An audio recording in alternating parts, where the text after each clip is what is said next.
Hello from Houston, Texas. I just returned from teaching a few classes in Austin, Texas, and I need to play catch up with my life back home.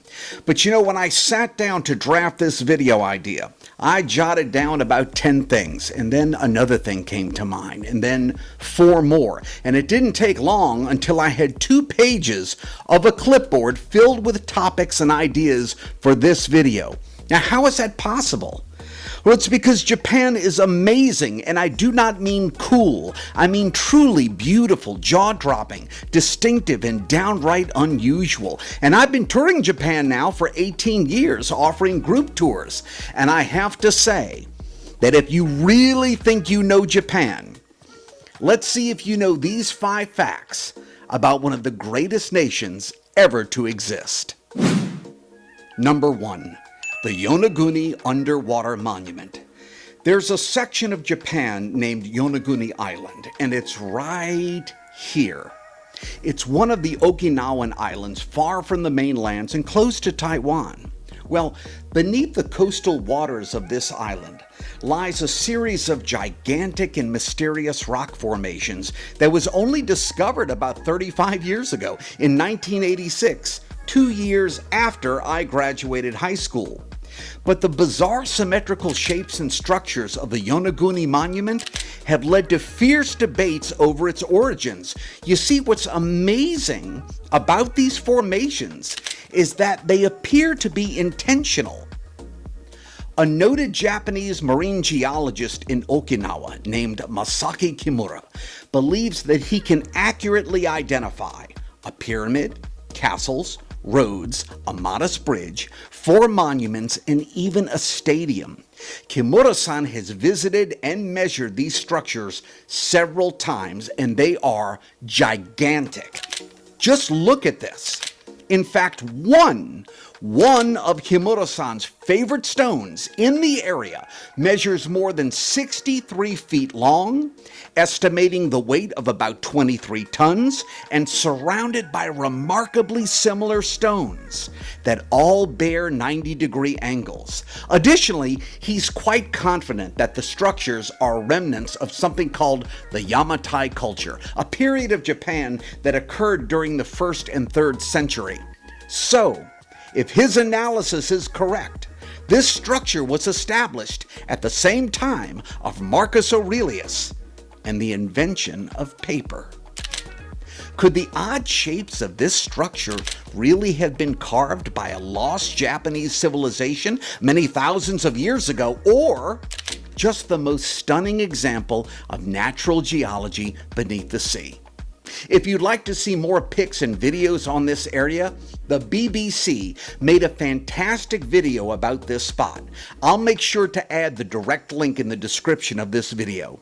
To me, this just goes to show you how Japan continues to blow the minds of scientists, architects, and those who appreciate the thrill of unprecedented discovery. Number 2. Limo or Stagecoach. As you can imagine, dignitaries from other nations come to Japan all the time. And when a newly elected leader or a VIP comes to Japan, it's customary to visit the emperor to provide your credentials and solidify the relationship. Well, when ambassadors and dignitaries are first invited to meet the emperor at the Imperial Palace in Tokyo, they first arrive at Tokyo Station, which is right here. And then they ride to the Imperial Palace, which is only 3 minutes away. But every dignitary is offered the option to either ride in number 1, a horse-drawn stagecoach, or number 2, a limousine. Dignitaries overwhelmingly choose the stagecoach. Very few people select the conventional limousine. By the way, quick additional fact, the emperor has a symbolic role in Japan, and it's seen as taboo to draw him into anything political. It's a big no-no. And it's considered really out of line for a Japanese head of state or a politician to even hand the emperor anything, even remotely political.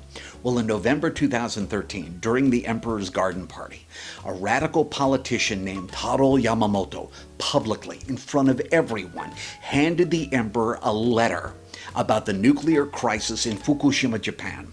And you could see the reaction from the empress. This was highly unusual and caused a huge stir. After the incident was over, Yamamoto said, "I just wanted the emperor to know the reality.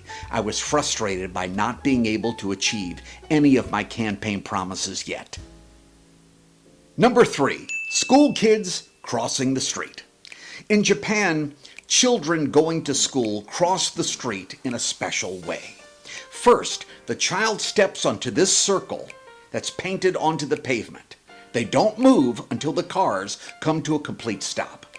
Then, the child crosses the road with one arm held high. This ensures that the unusual gesture by the child is easier to spot. After the child reaches the other side of the street, they offer a quick bow to the driver with appreciation and respect. A side note, by the way, about the schools themselves. At the entrance of every school in Japan, from preschool to college, there's an entryway called a ginkan. And in the entryway, there are assigned lockers or cubby holes called getabako for each student to put their indoor footwear. Now, get this. A student's grade level is indicated by a colored stripe across the toe of the shoe, and yet the body of the rest of the slipper is bright white. Number 4, message in a bottle. Calipco is a Japanese non-carbonated soft drink manufactured by the Calipco company. It's a beverage division of a giant Japanese company named Asahi. Well, they developed a brilliant idea not only to market their product from a different angle, but to add a flair of interest to their product as well. This is a limited edition Summer Water Series selection that's available in Japanese stores. Here's one of the bottles. On the front, you see a guy looking backward, scratching his head, not much there, right? But once you drink the beverage and empty the bottle, the additional portion of the short scene comes clear when you look through the bottle, finishing the story.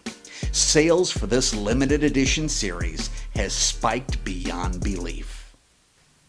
And number 5, the shortest escalator in the world. Check out this map. This is the city of Kawasaki, Japan.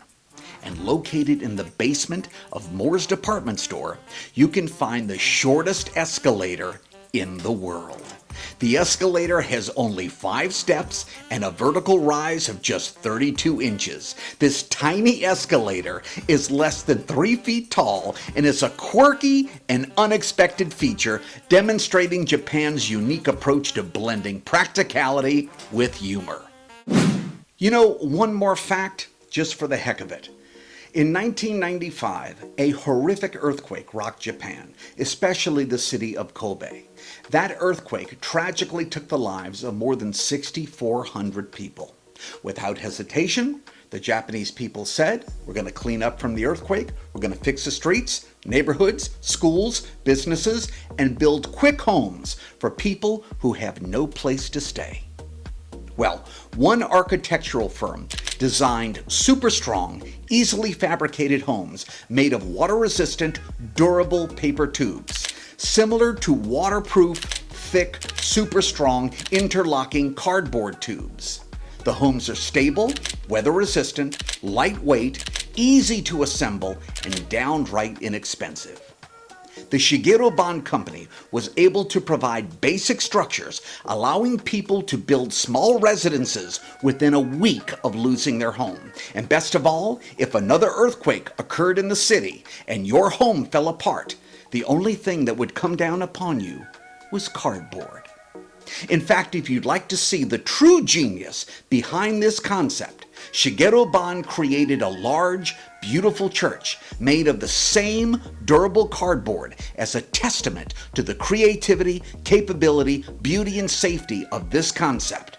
It was built for a community in New Zealand after they lost their church due to a crippling disaster.